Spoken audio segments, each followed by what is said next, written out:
Kas sa oled mõelnud, et aeg möödub justkui ette kirjutatud stsenaariumi järgi, kus me oleme enda elu individuaalse rolli täitjad suuremas süsteemis? Me sünnime siia ilma justkui puhta lehena, kuhu me hakkame siis kirjutama enda elulugu.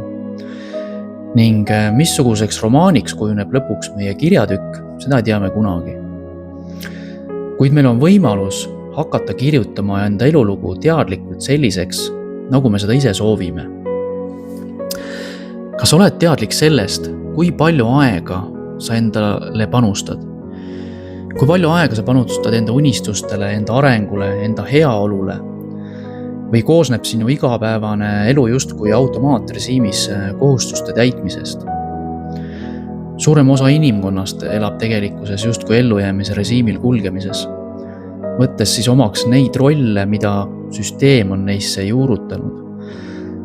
Kui nad siin ilmas kasvasid ja õppisid, siis keskkonnaga suhestuma. Sellel teekonnal me õpime selgeks reeglid, mille järgi me peame elama. Reeglid, kuidas me saame hakkama ja kuidas me peame ennast näitama, et olla siis sotsiaalselt aksepteeritud. Tegelikkuses me oleme õppinud olema vaid need, kelleks meid on vormitud, pannes siis meid uskuma, et meie elu sõltub süsteemi hästi koordineeritud toimimisest.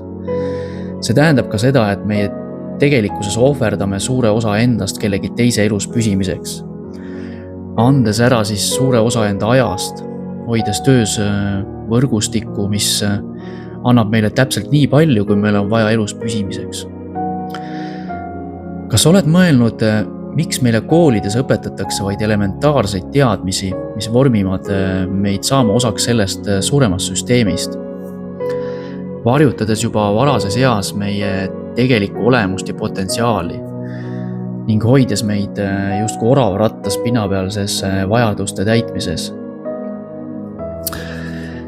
Me võime terve oma elu kulgeda selliselt, et me unistame, me loodame, pingutame ja me ka kannatame. Kuid aeg möödub ja me avastame ennast mingi aeg ikka samades lootustes ja kannatustes, mis näitab, et tegelikkuses me oleme olnud lihtsalt ellujäämise režiimil. Meie elu pole olnud loomingus. Ka kollektiivselt me võime inimestena suures osas panna oma lootuse välistele asjadele, nagu näiteks valitsusele, meditsiinile, majanduslikule heaolule, mis tegelikkuses kunagi ei rahulda meie päris vajadusi. Ning meie puudustes me võime tunda, et meile on liiga tehtud ja me hakkame siis otsima vigu väljaspool ennast, süüdistades siis teisi, süüdistades valitsust või halba majanduslikku korda.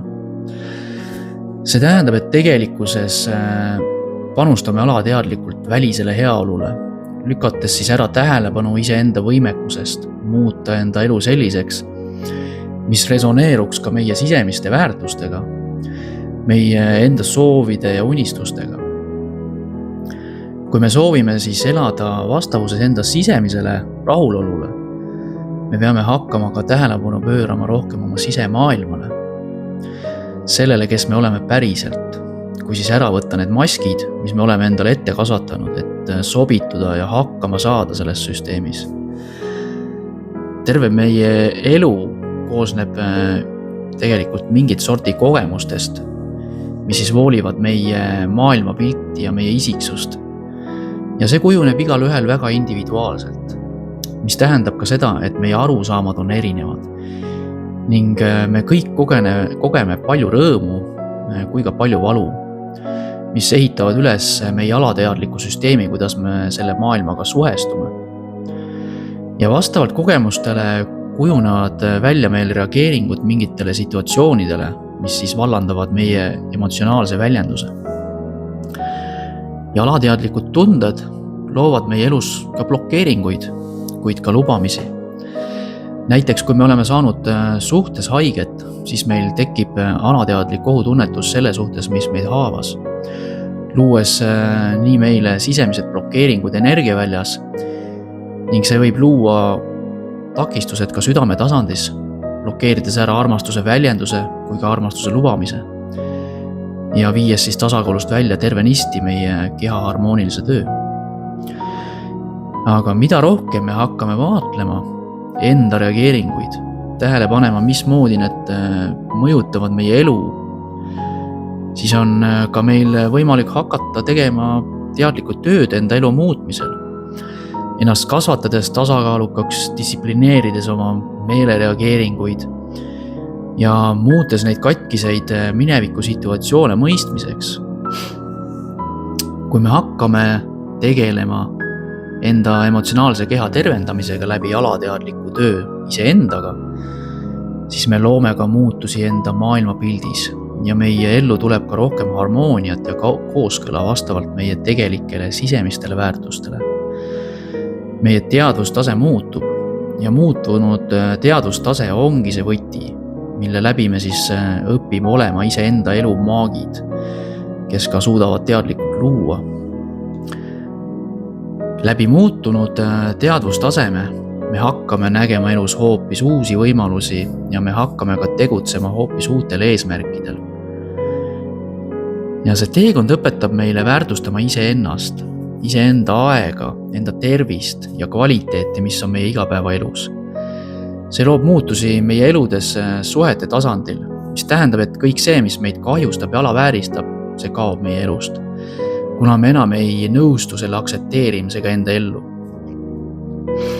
Ja pikemas perspektiivis muudab see meie tervet elu kardinaalselt ning meie ellu hakkavad ka tulema uued väärtused, uued inimesed ja me saame kontakti oma tegeliku olemuse ja potentsiaaliga, mis me varem olime alla surunud, et samastuda siis ühiskonna reeglitega ja täita oma väikest rolli suures võrgustikus.